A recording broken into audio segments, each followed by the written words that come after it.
Hola Debra, estamos aquí hablando contigo acerca de por qué los niños huyen de sus casas y se unen a pandillas.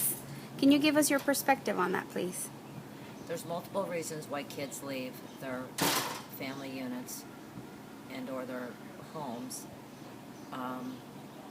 Because for one, sometimes it's a safer place to be, even though hunger and the cold and the elements and so forth are pretty challenging for a young kid. But when a child comes from a home of verbal abuse, physical abuse, possible sexual abuse, or all of the above, the child deems it to be a safer place, a more comfortable environment to leave that home. For me personally, that's exactly what I did. Another reason kids tend to stray, join gangs, is because they've lived in poverty for so long and didn't have proper nutrition, watched their mom suffering with financial difficulties, and someone offers them a way to make a quick $5. They're usually not going to say no. For me personally, I was playing craps in a gutter, and a guy couldn't pay me one night, so he gave me a rolled up cigarette, which I just thought was a cigarette. Come to find out, it was a marijuana joint that I could sell for more than he owed me. I think he owed me $3.50, and I sold the marijuana cigarette for $5. So I was pretty happy with that. So you could understand that when that money came back to my family, they were pretty proud of me. In fact, the only time they were ever proud of me is how much money I brought to the family every Friday. Never was I asked about school, my athletic ability, how I'm handling everyday life at school, because I seldom went to school. I was always struggling for money for the family. Therefore, after a couple years of doing that, my mother remarried and married a very, very strict man from Madrid, Spain, that generationally speaking, he was beat as a kid when he misbehaved, and therefore he transferred that onto our family.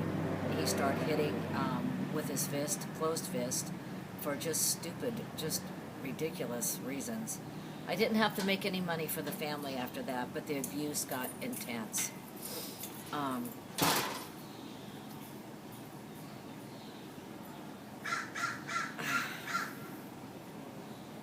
The physical violence in my home was accepted behavior.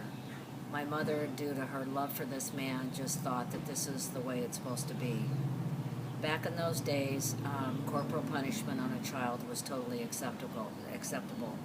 Physical violence was something. Child abuse wasn't even mentioned in the home front, as it is today in the 21st century.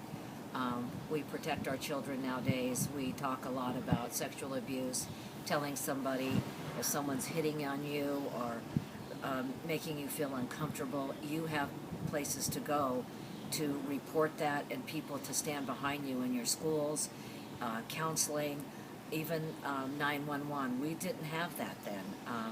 You just dealt with that abuse thinking that was the way it's supposed to be. Another reason children move out is because they just feel that living on their own is just a better place for them. I got my first job at 16. I lied about my age, but I started making my own money, and being homeless became easier, became warmer, became the ability to feed myself and my dog. When you start working, it gives you a sense of power, a sense of self, a sense of individuality. However, I don't recommend that for most kids, just because you're grounded constantly, because you're not doing well in school, you're not doing your homework. Your parents are doing that because they're teaching you basically how to become parents. But kids today have a lot of options. Social services stand behind kids that are coming from abusive families. Once again, we didn't have that.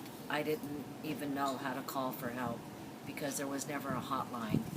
Today there's suicide prevention, there's gang violence prevention. There's, oh my gosh, there's ways of kids with our government stepping in and helping us. I wish we had that back in the day, but we didn't. So, gang violence usually starts on the home front in many situations. As I mentor many children right now, I see that their uncles, aunts, and siblings are involved in this gang violence, and therefore that becomes generational as well. It takes a real strong individual to say, no, I'm not going to follow your rules. I'm going to stand on my own. I'm going to not follow in my family's path of violence, drugs, cartels, whatever. Right. The power is within yourself. The power is only through education and being a self-deserving human being and giving to others and developing your integrity through that. You will never develop your integrity through gang violence, killing people, drugs, or whatever. It will never build who you are as a human being. Thank you. Good? Yes. Thank you so much, Deborah. You got it. Lo apreciamos mucho.